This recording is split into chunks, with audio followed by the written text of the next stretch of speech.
to go see Michigan Tech on Friday. Wrap up their season against BC. No, you have that backwards.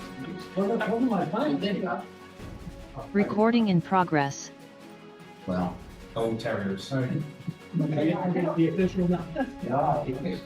Why? That constantly praise. Are we ready? Nice.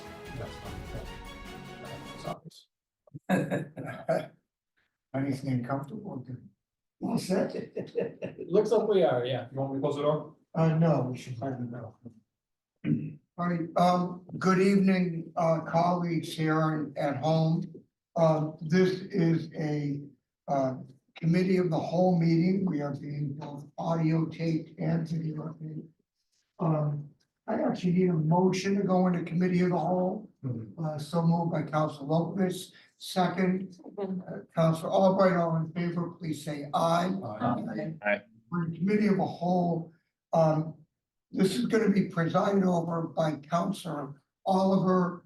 This relates to the discussions on the findings of the community dialogue working group. I intend at the end of the meeting to entertain a motion to hold. Because I think we are likely to want to reconvene on this item in the future, and that would be on to doc something else. So, do you want me to identify who is at home?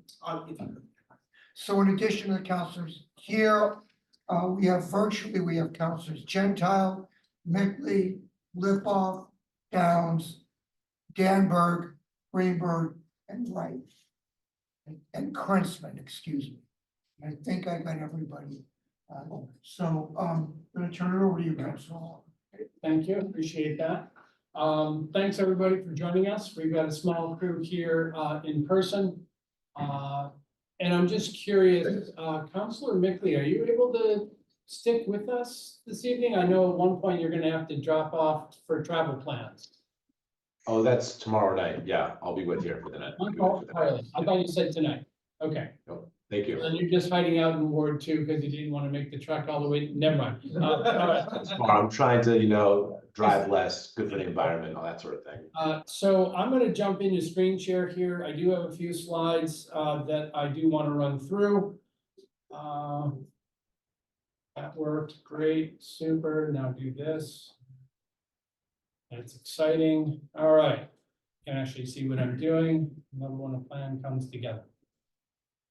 So on Friday in the packet, we published what I would consider to be the work. We published all 300 and I forget how many of them were actually we captured by the 20th. All of the responses that we received through the questionnaire. We have received multiple emails personally, individually, or as a group on top of the questionnaire. Those are in the worksheet that is part of the material that we published on Friday. And what we also did as a group is we went through and we created, actually I won't go through that just yet. We created, after we read all of the input, we created what we called themes. We did our level best to capture the essence or the drivers, if you will, of all of the comments. There are 15-ish, I think, of those themes. We organized them. We did our level best to kind of create sense out of the 300 plus responses. Then what we did is we took those themes and we started to think through, well, what could or should the city council do about these things, right? What could those look like? We came up with a series of recommendations, 5 of which we believe as a working group, the city council should consider for action. That doesn't mean that somebody can't come back and say, hey, on that list of 20 some odd recommendations, I like number 16 more than your top 5. Let's talk about that. My goal tonight is that we get through the recommendations and we start to, as a council, discuss the items, make sure they're well understood. Because ideally, some number of those need to be acted on. I just said a lot of stuff. I'm gonna pause there. Anybody online or in the room want to kind of lob out questions about what I'm trying to get done tonight? Seeing none, I'm gonna keep going. Great. So either I've confused everyone or you're tracking with me. Just in terms of a quick background, I captured this information in terms of the mission of this working group. The project objectives are in here. Again, I'm not gonna read these slides to folks. You're capable of doing that. That would be not a great use of our time. Is this how that worked? Good. I had created this early on in the project, just indicating we're halfway through. We're at a pivot point. Here, we're ideally making some decisions, right? We're narrowing kind of all the recommendations to the few that we're gonna act on. Then we're gonna launch them, we're gonna define them. Hopefully, we're gonna define some folks who are gonna raise their hands or have their hands raised for them in order to shepherd these to fruition. And then iterate and improve. We're highly likely to find a better way to build the mousetrap as we go along, is the idea there. As I mentioned, we've gone through the 350 plus responses. We've talked to multiple residents and groups of residents directly, either as a group or individually. We held a public comment session. All of that information has been gathered and kind of synthesized here. We promoted the survey through multiple channels. That survey, by the way, remains open. I think since we kind of took a snapshot, there have been maybe 12 or 14 additional responses. They're all in there and it will remain open, at least for the time being. Like I said, we did our level best to summarize and synthesize everything that we heard and all the input that we gathered. Just a couple of additional thoughts here. We're here because of the NTA strike. It shined a very bright light on some of the places where the council, the city, should be doing a better job. However, moving forward, the recommendations are not exclusively meant to focus on school committee or the schools. They're meant to be broader. They will encompass the schools and the school committee and things that we could or should be doing better working together, but that's not their limitation. And we'll dig into that once we start to get into recommendations. And I do recommend that if you haven't read through the comments, you really need to. There's some really good information in there. Not all of it can be acted on by the city council. I think that's an understatement. That's my first one of the evening. But it's important that you get a sense of what people are thinking, feeling as they were going through kind of the crisis, if you want to call it that, while the strike was going on. So here, like, we're gonna publish these slides, and the only comment I'm really gonna make here is these images will link you to the information that's in the spreadsheet that we're about to go through. I'm just gonna like switch over my screen here. Actually, it might be easier just to do this. That worked really well. Okay, good. And then if I can pull this off, this will be really exciting. We can go all the way to full screen, make it bigger. Hey, look at that. Is that readable, folks at home? I know it's not in the room. Nope. Oh, I got some. Not really. No, I got people laughing at me. Okay. So let's try this. Bump it up. Better? Feel like I'm at the Yeah. live. Yeah, right, yeah, okay, I'm not doing well. all right, so we'll do that. That's good. That's better, thank you. I'm sorry, go ahead. No, looks good. Continue. All right, I can read it. So in order, we have 4 tabs in this worksheet. They go in order of how we kind of absorb the information or created it, right? First tab are the responses. This is the 340 some odd, right, responses that we gathered through the questionnaire. As I mentioned, the second tab are all of the themes that we kind of distilled down or synthesized all this information into. If anyone has questions about this, that's the bulk of where I think we're gonna spend our time tonight, talking about the themes, the recommendations, and our way forward. I also mentioned that there's a fairly lengthy list of recommendations from which this working group chose 5 to bring forward to the council for various reasons, and we'll get into that in a minute or two here. And then there's this handy dandy color code down here to kind of, we felt it was important to kind of distinguish between them because not all of them, again, are contain work that the city council is responsible for. So that's kind of the color coding system. And I think probably here, okay, I'll take this off of massive zoom and bring this back down a little bit. I think it's really important that we spend our time at least starting here with the recommendations that the working group wanted to bring forward as our, hey, city council, these are the 5 elements or recommendations that we think we should execute on. Doesn't mean they have to be this 5, doesn't mean that we have to choose from this list only. But these are the 5 that we believe, after going through all the input, right, these are the 5 that made the most sense to this group. And with that said, I'm gonna pause again. Like I've said a lot of stuff.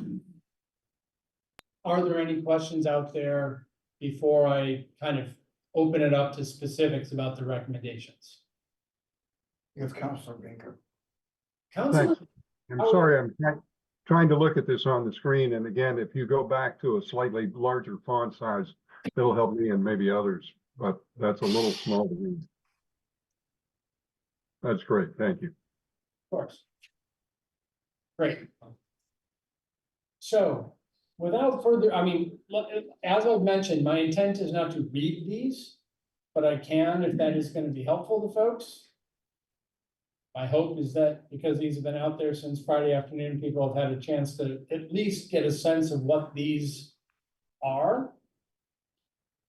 I should also make the comment that we intentionally left these.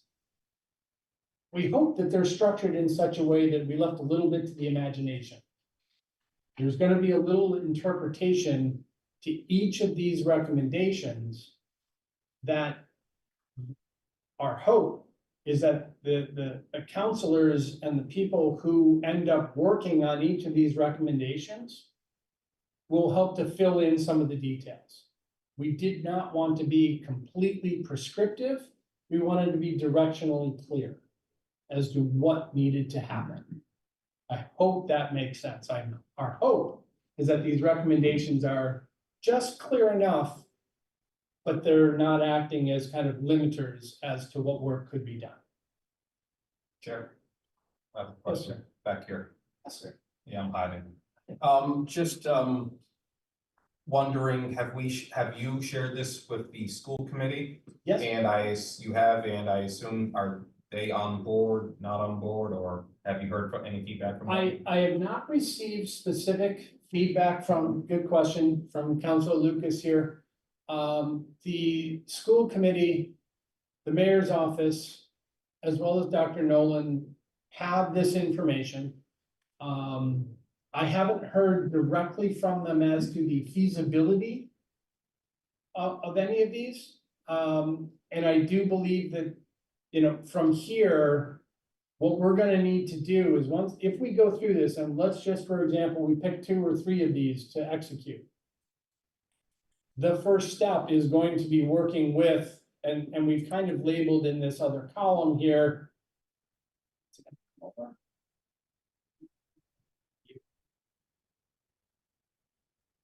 Right, we've done our level best to say, here's what we think could be involved with these, right? We've listed individual counselors. Because we're gonna be busy, we have a lot of work to do here. I think in some cases, there might be other elected officials throughout Newton who would be very helpful here. Certainly, the clerk's office is gonna be helpful, city staff is gonna be useful. In some cases, we might wanna work with the mayor's office, if they make time, if they can make time for some of these things. Like you'll notice on this line here, Councilor Krinsman, and I spoke about this, programs and services, as well as the finance committee in the next one, are likely candidates to contribute to some of these line items. Does that help? See, Thank you, sir. Good question. Councilor Downs?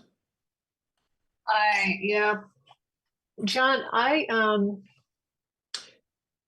until Paul Levy responded to you with a couple of suggestions, I believe yesterday, I didn't realize there were additional tabs here, forgive me, but I clicked on the link, I started reading responses and, you know, got to a certain point and then said, okay, and it wasn't until I saw Paul Levy's email that I realized there might be some other information out there.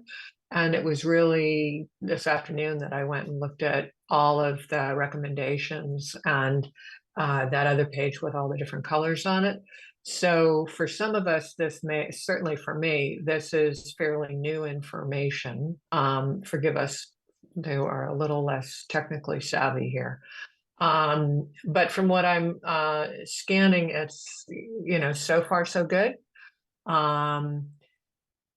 My sense, though, is, and you're working within the constraints you have, I understand that, but my sense is that a lot of what ails us started even before COVID and before the teacher strike, and it's just a lack of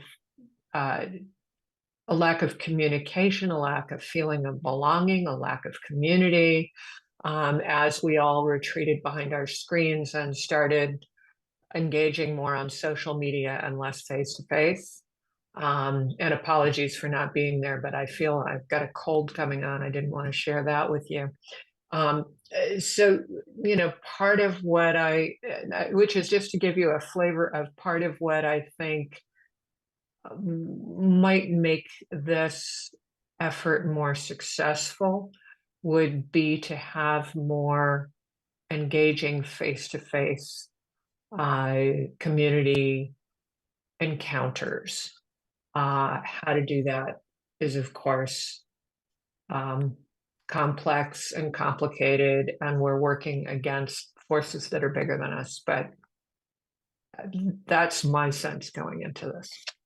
We couldn't agree more. Do you want to tackle that one? Maybe talk to members 2 and 3 a little bit? Yeah. Just so I'm not the only voice up there. So I think we completely agree, and you know, on both parts of your comment. First, you know, noting that these are issues that have been you know, ongoing and started not just this year. And second, that creating more of those opportunities to really talk are very important. So item number 2 here is to increase public engagement by members of the city council by perhaps, you know, establishing some sort of office hour style sessions. I think we'd have to figure out exactly some of the logistics of how it would work. You know, if it would be sort of more, you know, on the informal side, or, you know, done as slightly more official meetings, and that would change some of the parties involved, et cetera. But that this would really be distributed amongst the council and a chance for people to be out in the community more in a either thematic or neighborhood-based way. I think those are both up for discussion. And, really, I do think the idea of having some themes around some of the issues that came out here could be very helpful. That, many of us participated in the moment of the strike, conversations with folks around the budget and the way city government works and all of that. And secondly, creating more opportunities face-to-face with the school committee like we did that first meeting. So that's item number 3, that, I think people really appreciated that. A lot of folks tuned in. It was a great opportunity for some cross-governmental collaboration, and doing that in person in the chamber really, helps that conversation. Yeah, a lot of the individual responses we received had a lot to do with exactly what Councilor Downs is mentioning, that in-person, face-to-face interaction, whether it's a parent, a teacher, or a parent who is a teacher. A lot of people want to ensure that they're being heard. And that's not ideally happening, and we know this through a questionnaire. That's over time, in person, at a school, at a ward event, organized event, both. And I do think that it, like Martha just mentioned, we're talking about more than, can I say this? More than just school issues. We're talking about city budget, what's going on here, what is, as often as we use the term, my favorite term in city government, free cash. As often as we use that term, it's amazing to me how frequently that came up as what does that even mean? Helping people helping translate the conversations we have is a big deal. That's gonna be very important. Some of the other folks, Councilor Block? It seems, thank you, Councilor. It seems to me, you've laid out that we're here because of the strike, but your analysis and recommendations are beyond just school-related issues. However, the questionnaire, except for the last open-ended question, is all related to the strike in the schools. So I wonder if we're getting enough input. I understand there's input to be done beyond the questionnaire. But back to Councilor Downs' comment that a lot of issues predate the strike, they predate COVID. So how do we recognize what those things are? How do we tap into the concerns that people have? And you and I have had a little bit of discussion about this, but obviously there's more to this than just the strike and what that I agree. revealed. I agree. Personally, I think that that's one of the benefits of, within the construct of, what we're air quoting and calling office hours. I would imagine that's where we're gonna hear everything. I think it's fair to say that folks in Newton are fairly forthcoming with their concerns and what they'd like to see us do. So from that perspective, I expect to hear new topics on a regular basis through that construct. It's just that your recommendations and your committee discussions started anyway with the questionnaire inputs. Correct. And that's all school related. I would actually disagree with you. Okay, I think that the strike, put a spotlight on certainly what was going on with the schools. I'm not gonna argue with that, but in going through all of these all of the responses we got, it was about city finances. It was about VCOD. There were probably 5 or 6 of those, but we had a very wide range of input. and concerns that were brought to the table. Were preponderance of them because of the strike? Yes. All of them? No. That's not to say that, you know, or I should say, at the point in time in which this started to kind of materialize as a series of activities that led us to right here, this NTA strike was forefront in people's minds. No question, no question about it. If maybe pivoting to recommendation number 4, you know, yes, the survey questions were, you know, about that moment in time, but I think it revealed a consistent and thematic concern or questions about sort of the state. What is the realities of our city budget? And, you know, people just not either understanding or believing or trusting, you know, what's out there. And so I think,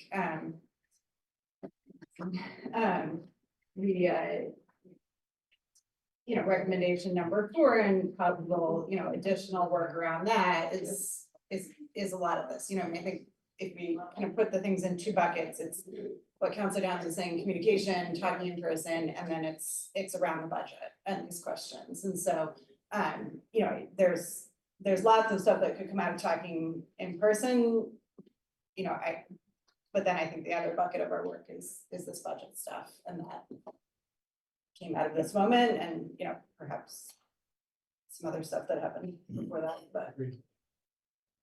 Oh, I just wanted to add to that. I think there's an overriding element of who can we trust? It's not just, you know, people get a lot of information. But what is the information we can rely on and that we can trust as being sort of I'm gonna use the word disinterested. Information that doesn't have an agenda, that is understood to be in the interest of the community, not in the interest of a smaller group within the community.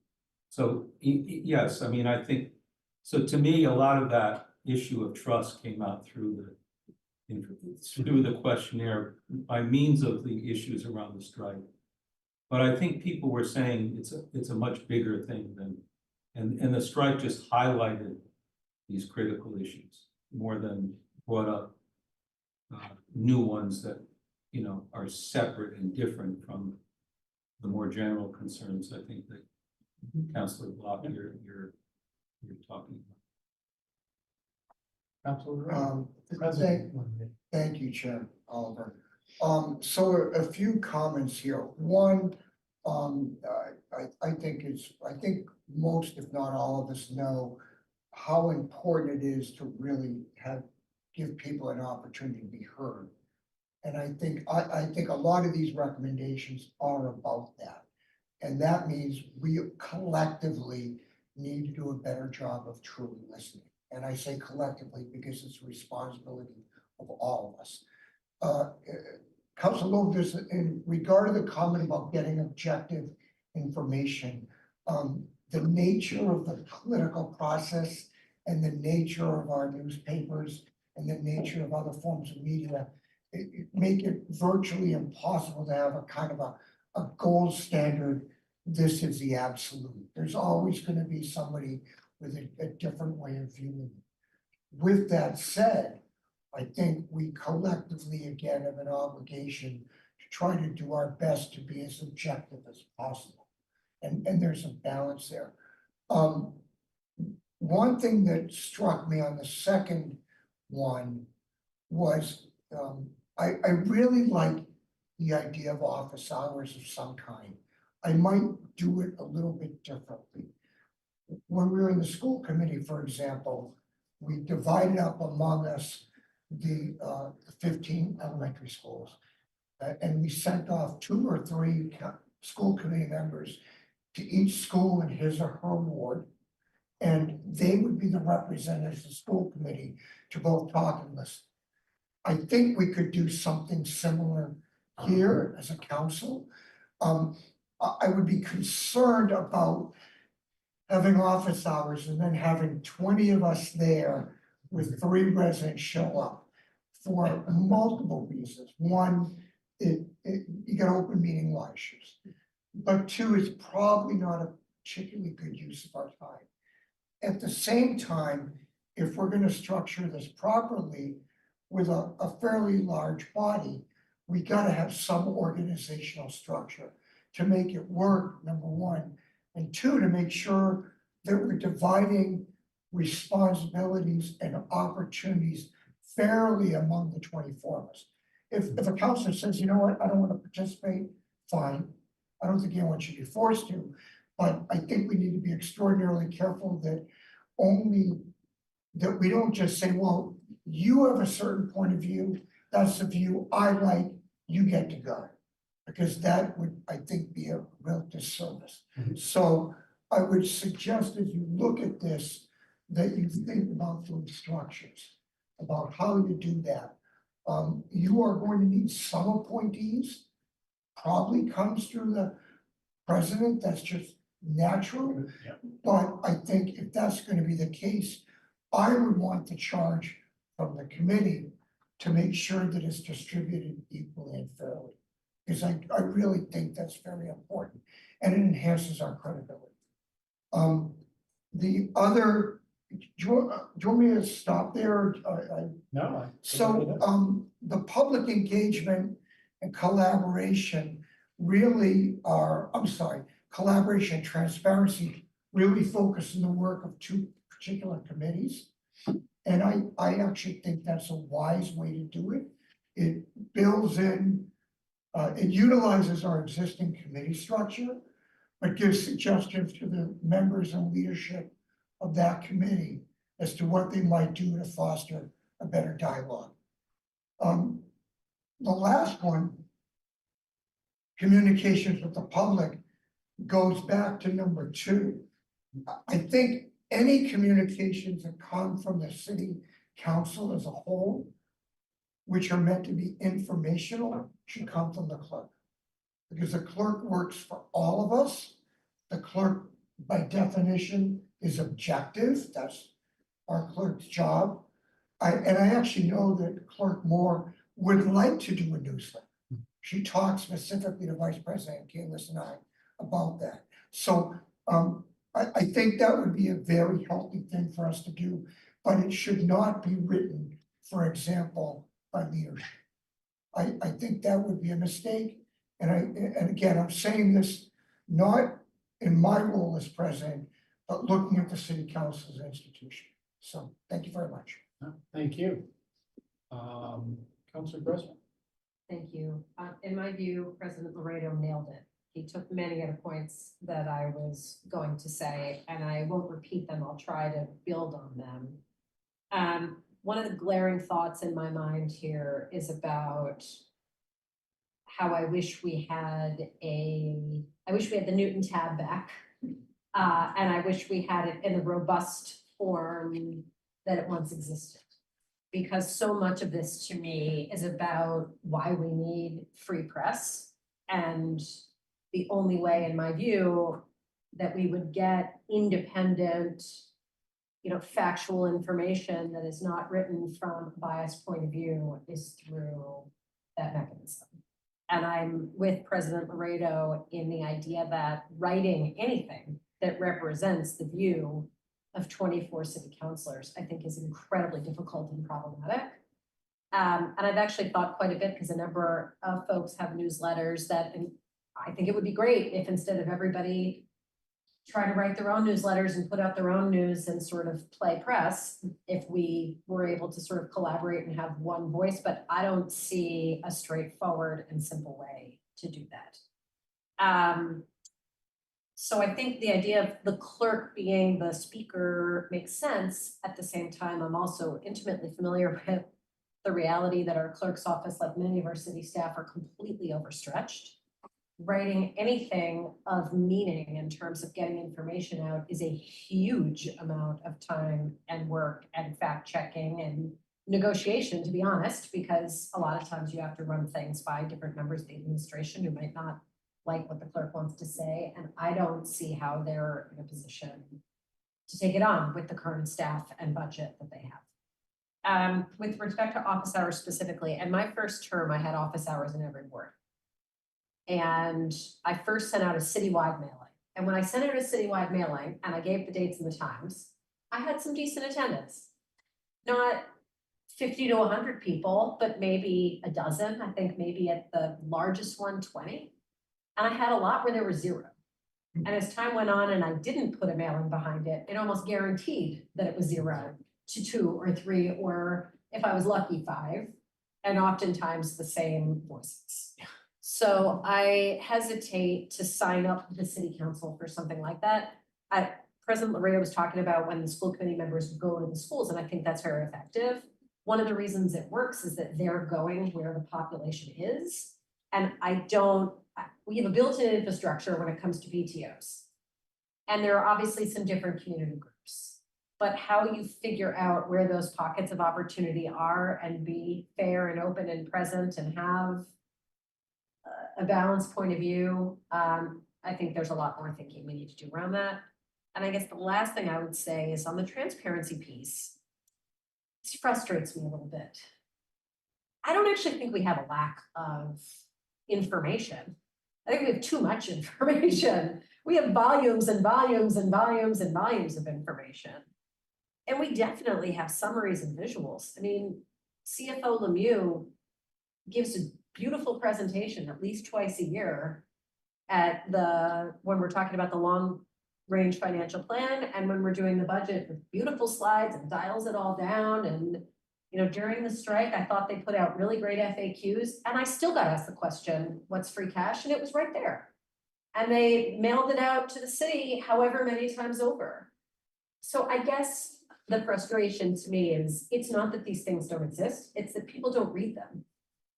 And to a certain extent, unless we're putting money, like I did with that first mailing, behind things and putting it in people's hands, or it's published somewhere in the press that's coming into people's homes, I don't see that asking counselors to make more beautiful slides is gonna move the needle, personally. Great, thank you. Councilor Humphrey. Thank you. Yeah, the interesting point about the office hours. I had big dreams of lots of office hours and then the pandemic hit right away. So that pretty much ended that. I think it's possible that if they were institutionalized in some way, we might get better in attendance rather than sort of the ad hoc, one or two counselors organizing their own. Because then people would know there's a regular time, there's a regular location, something like that. But anyway, I appreciated, and this is also similar to what Council President Laredo said, I appreciated the focus here on the need to give people a way to be heard more, because I definitely think it's not just limited to the strike, but I do think it was a huge factor in the strike. Things got to that point because people felt like they had not been heard in any meaningful way, and that maybe I'm wrong, maybe this is naive. I think that it probably could have been avoided with greater efforts to actually hear people over a longer period of time. And like you said, it's not just a one-off thing. It has to be a sustained process to give people that opportunity. Because in my experience, more often than not, if people feel like they got a chance to say their piece and express a huge frustration they were having about something, that alone helps diffuse a lot of things. The other point is again about the information, and I agree also with Council President Laredo's point that it's very hard to sort of achieve an objective flow of information, partly because it's political, but also I think there's sometimes a tendency, and I heard it during the strike and in the run up to that, to say, well, it's just numbers, it's just finance. Why can't we all at least agree on a common set of facts, right? That was a phrase we hear a lot, common set of facts. Well, unfortunately, even financial matters are political. There are trade-offs being made and choices being made. And I wish people at least had more of a sense of, well, what are the trade-offs? What are, if we did this and that led to this, could we have done something differently in the, first step and that kind of thing? that's one of the challenges, I think, when we hear a presentation from the administration, they might be all the most beautiful graphs in the world, but it is, of course, coming from the perspective of the administration and their financial strategy. And I noticed in one of the boxes here that you mentioned about, we have, various financial experts in the community or just community members and not affiliated with the city. But even there, of course, there's a huge spectrum of opinions, right? Some of the people with that background are very, very committed to an aggressive pension pre-funding strategy. Some have a totally different viewpoint on that, and some have a viewpoint that lands somewhere in the middle, like saying, we've made some important steps, but now it's time to rethink some of that, or, pursue alternative strategies like a pension obligation bond. There was one estimate where somebody, who's an expert in pensions was saying that the city is choosing to have $20 million less available per year in flexible money. And obviously the administration would disagree with that, and they don't agree with that, like the policy behind that, right? But that's the type of thing that would be like a meaningful, informative debate that we could have not only as elected leaders, but with the community, right? What are the trade-offs that we're making? Because, of course, that was the point that the NTA was arguing, right? Is that they not only had a list of demands, but they also had their own interpretation of what the city's finances were. And to just assert, well, they're wrong. It's not true that money issues and stuff are somehow apolitical. They're completely political, and everything is a choice. So I think that's always going to be a real challenge. But I've definitely noticed that far beyond this issue, the breakdown in information, and to some extent it is available, right? But is it getting to people? Is it getting to people in a way that they can understand what the two positions in a given policy debate are? That's been really challenging. And I think we definitely saw it with the zoning conversations, right? Like the level of, well, I didn't hear anything about this. Okay, well, we did have a lot of hearings, but if you didn't know about the hearing, if you didn't get the relevant information, right? I can understand why people would get frustrated, or they start getting suspicious and saying there's not enough transparency or whatever. And so I don't know what the solution is on that, but it's something we're going to have to figure out as a community, or else there's going to be a really big breakdown in community trust that goes far beyond any one specific or two specific issues. So, but it's not, as the council president said, it's not easy because you can't come up with an objective reality necessarily, because you have to be able to present here are the trade-offs, and here are the different things we're considering, and here are the different possible options. So, yeah. Thank you for that. Councilor Baker, I noticed you took your hand down, but it was up at one point. I didn't know if that was intentional. No, I'm here. I just had to leave the screen for a minute. I apologize for not being there. If I can get over, I will, but I didn't want to drive and try and listen at the same time. I just want to comment that I've heard some of these concerns before, and we've tried to address them. And I just point out a couple of things that occurred in the past that may be relevant for this process. Some of you may recall I did TV series called Counselors at Work, previously Aldermen at Work, which interviewed committee chairs about what the committees did. And there was one point at which all the TV shows at New TV went down, and that was the only thing they could show for 24 hours. So it was a binge watching about the city council. I think it cured everybody for a while.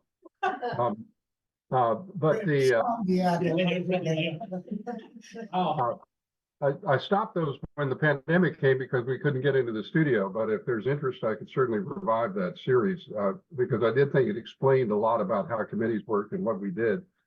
The second thing is that I found when I was president back in the Jurassic Age that I had office hours regularly, and the turnout was miserable. And I think part of the challenge that we're wrestling with here is that this conversation has arisen in part because of the city strike, but a large chunk of the city electorate is not heard from at all. And part of the reason is I think they have delegated to us the decision-making for them. That doesn't mean we can't explain things and make it much more clear about what we're doing. And terms like free cash, as you described earlier, are a wonderful term that just is a term of art that leads to immense confusion. And if there's some way to substitute some other term for it, that it will explain what it does, it will make life a lot easier. But I think that part of the challenge is what you might call wraparound information, to provide information at a public hearing about the process of a public hearing, about what the city council can and cannot do. And so I think that the opportunity is probably more on the communication side of framing what we do rather than trying to write a narrative. I think the clerk's office is doing a magnificent job in just getting the committee reports out and managing elections and all of that. And to charge the clerk with a newsletter as well, I think is going to be a challenge. So I guess I'm just saying that I'm a little cautious about moving too much into an institutional response as opposed to trying to make clear through the responses we already have what we're doing for those who are interested, and then follow up as we can when people ask us questions. And I have meetings with citizens at City Hall. I find it's easier to do it there. Maybe others find that easier in another place. But I'm a little cautious about making an institutional response that really is not going to reach the community at large, who basically have handed us the job of doing this work, and we're accountable every 2 years for if we don't do it well. So that's just a little historical perspective. Great, thank you, sir. So just a couple of quick thoughts, because there's been some really good comments made so far, and I do want to point out that as a working group, we thought along the same lines in many cases. Not all, but in many of them. For example, I think it's is it the 4th or the 5th? No, the number 5 here, right? Some of the to-dos that we considered here are exactly to what Councilor Baker was talking about. And I think, Councilors Humphrey, Grossman, and President Laredo all touched on, a lot of this information exists. It's impossible to find. That's really one of the issues that I think we're up against. We need to figure out a way, and like my marketing brain starts to go, well, what if we did this? Or what if we did that? If we promoted it like this? I didn't translate all of that in here because I'm trying to leave that door open for us as a council to figure that out. Do we create a page that lives within the Friday packet or at the top of the city council page? It's always there. And it's a list of shortcuts. You want to know what roads are being worked on the next week, next month, next year? Here, here, and here. Here are 3 links. Want to understand the city's budget? Here's a condensed version of the 15 slides that are probably the most salient for what I would consider to be the average resident to consume, to understand, and to follow along. And we just update it twice a year or once a year. It could be that simple. Because I also think that, and I think I've heard people mention it, but I'll kind of pull a few of the comments together. One of the things that we all took away from all of these responses that we read was that in that moment of crisis, there was this, oh crap moment. I don't like the way the budget is set up. I want it different. And if we as a group have the ability to establish here's how the budget works, here's how we're setting it up every year, those conversations don't happen at the moment of crisis. They happen as we're talking, ideally, about the budget. And God forbid, if there is the next crisis, whether it's school related or something else, if nothing else, if we've done a reasonable job at identifying where this info can be found, and these people have the ability to go, oh, I have questions, I know where to go. I think that is not the full solution to what happened, to what led us down the path of mistrust and the issues that we've all heard about, that we all lived through. But we've got to start chipping away at it. And we believe that these, these are the starting points. I hear every single one of your comments. I don't think any of these are fully, they're not perfect.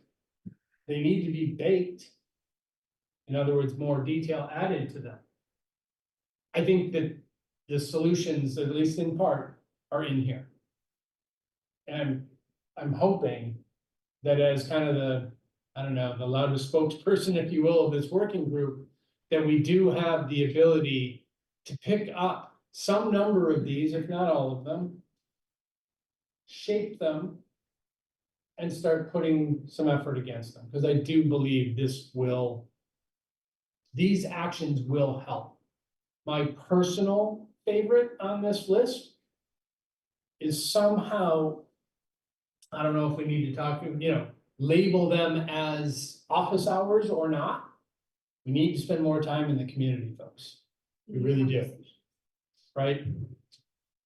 Door knocking. Yeah, maybe not attached to the campaigning part of it, in addition to that. But I do think that, getting out, whether or not we set this up with the school committee, like we're talking about in number 3, or we do it as number 2, or a combination of those 2 recommendations, working with our counterparts at the school committee is very important. And then making sure that those agendas for said office hours have room for, and what else? Sometimes you don't need to leave the room or leave room for that on the agenda. Sometimes the people in front of you will tell you what's on their mind, but sometimes they won't. So personally, I think that's where sorry, go ahead. So, Counselor Oliver, I think the committee's done a great job, really has. And this is exactly the type of work I was hoping would be facilitated when we put this group together, which is, we got a lot of input from the community. I did read those comments.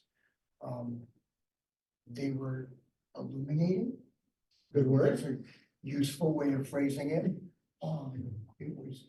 People took the time to write. Yes. There was a lot of thought there.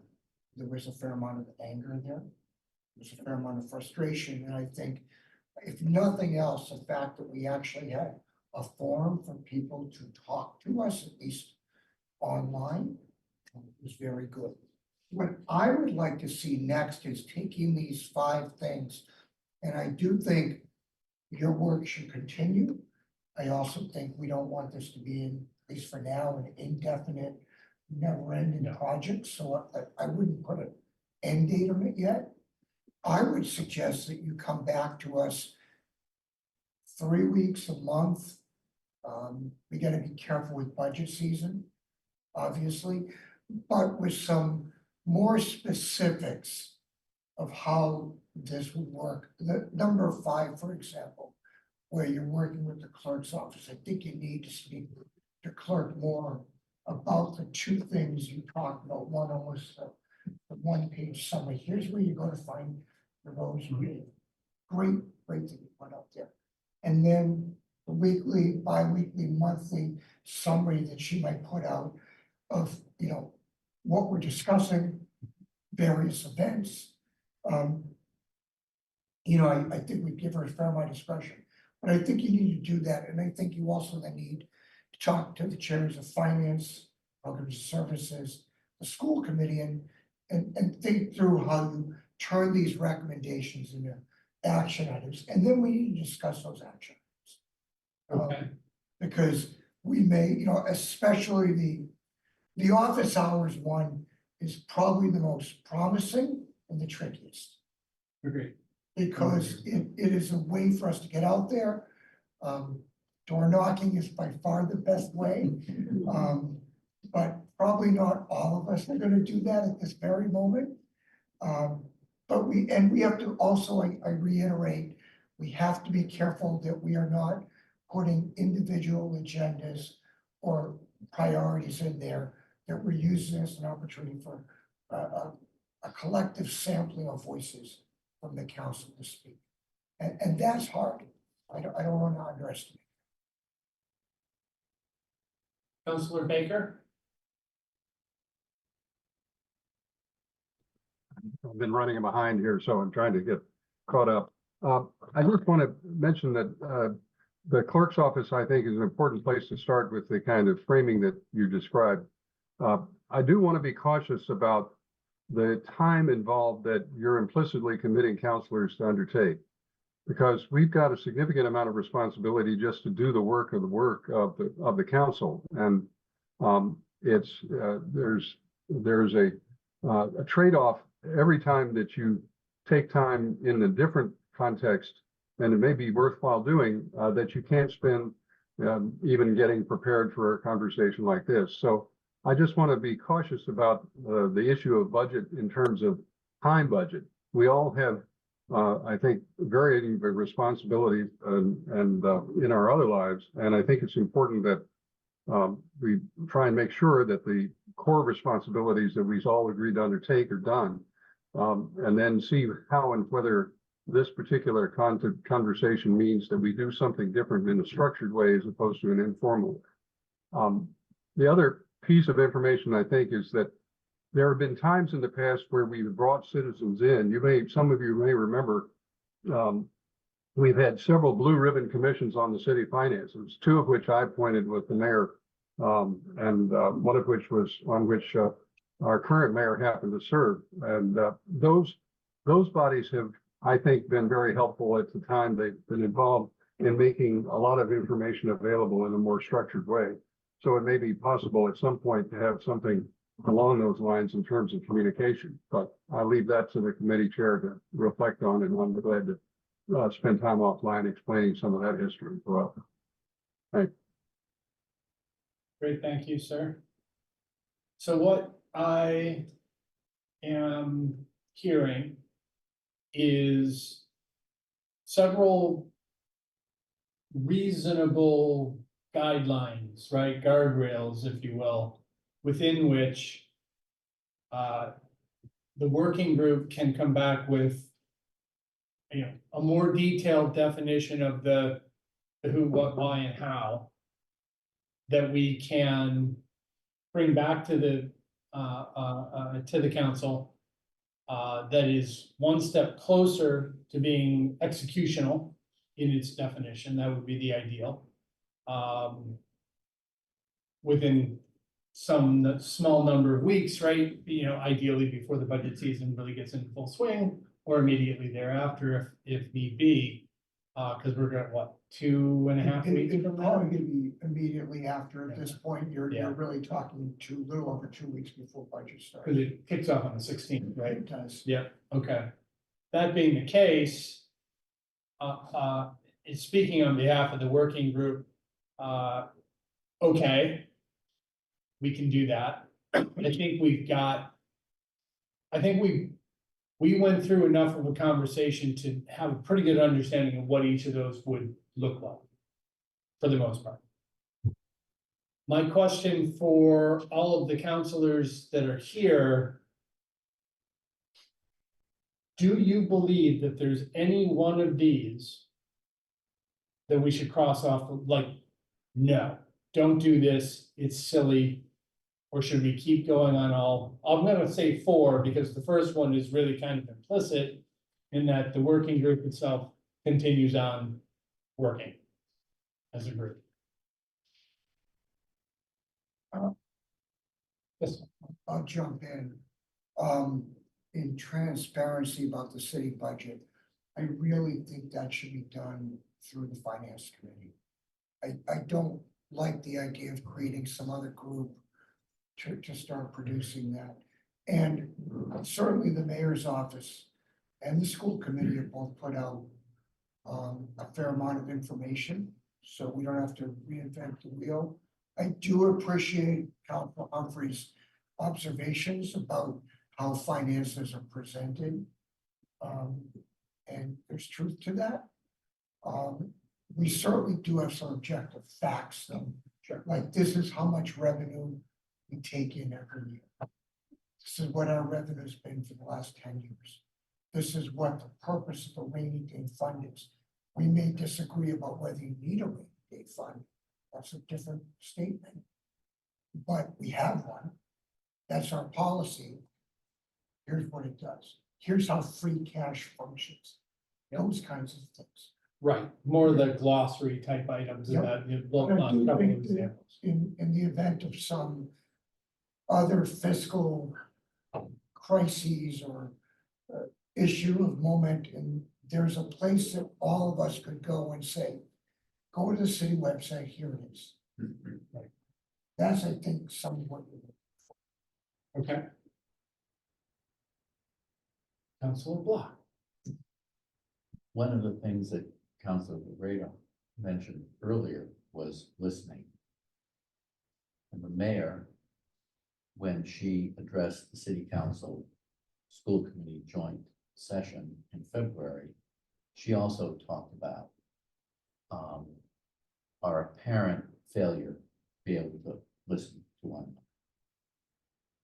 another. And I took her comments very much in heart. I think that listening doesn't necessarily come naturally to everybody, even people who run for office.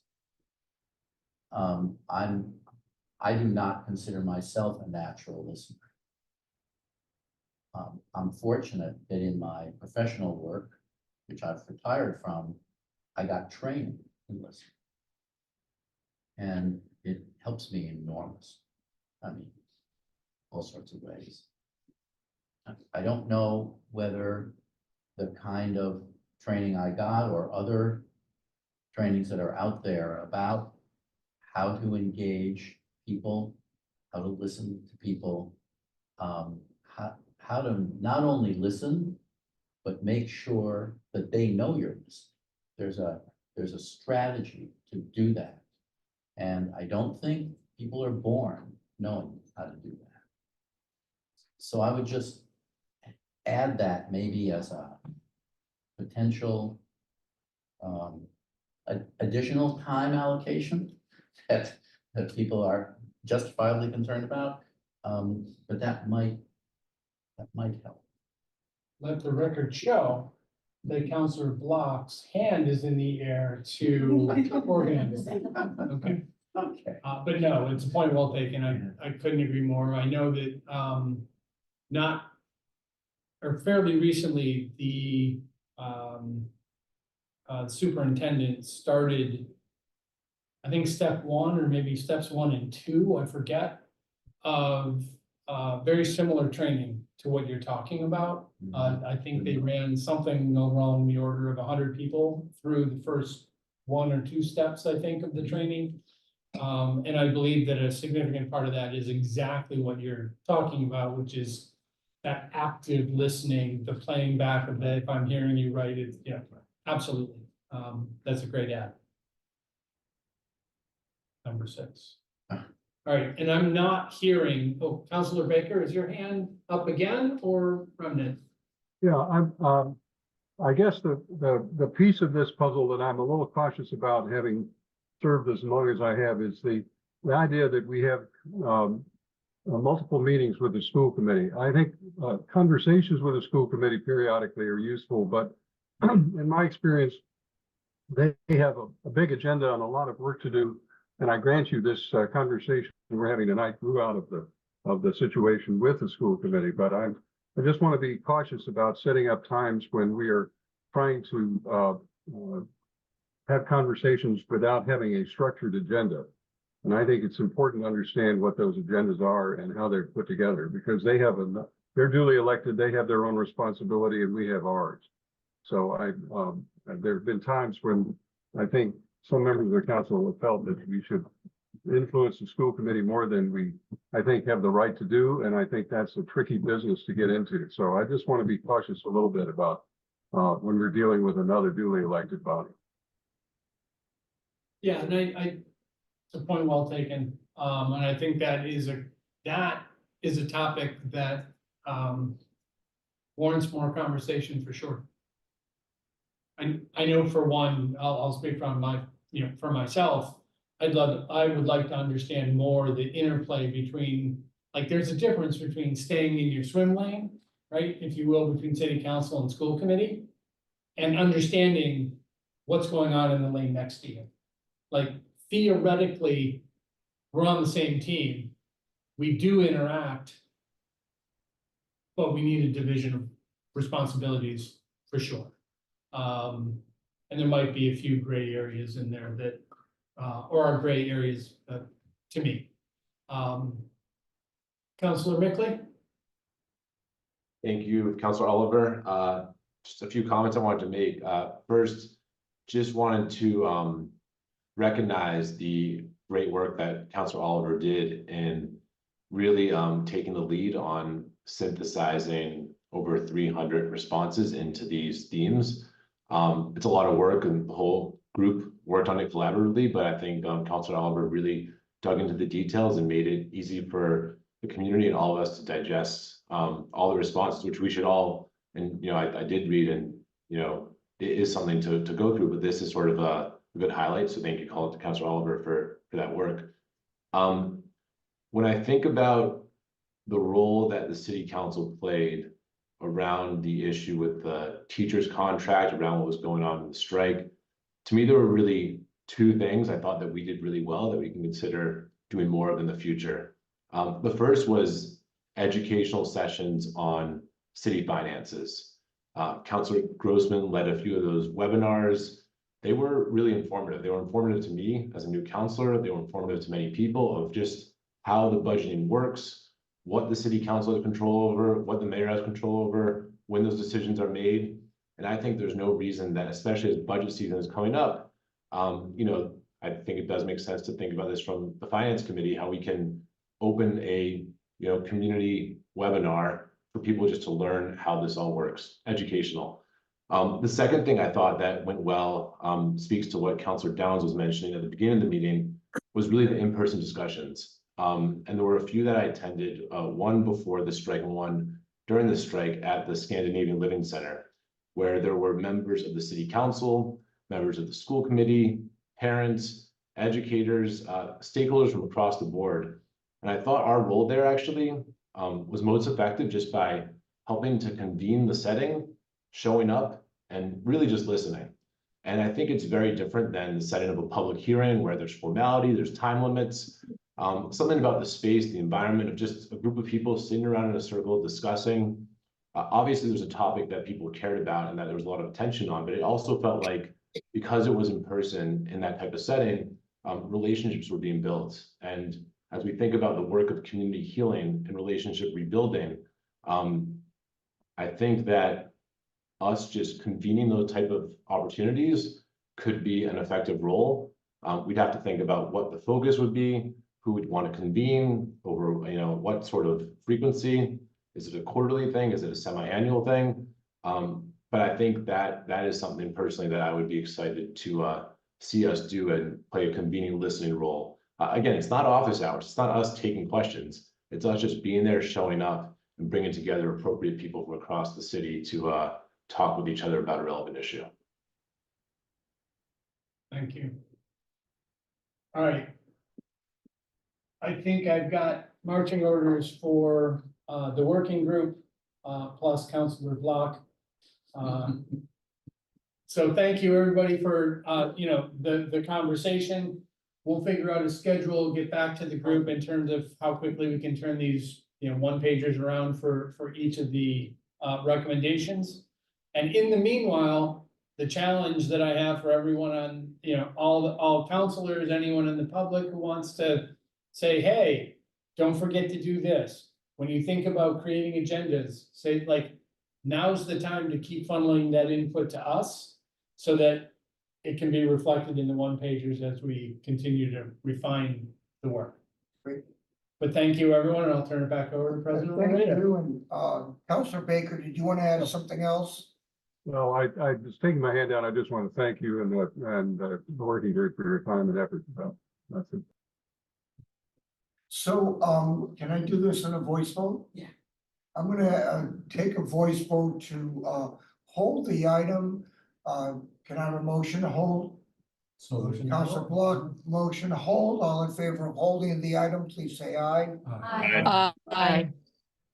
The item's held. Thank you. Thank you. Have a great night, everyone. Thank you so much, everyone.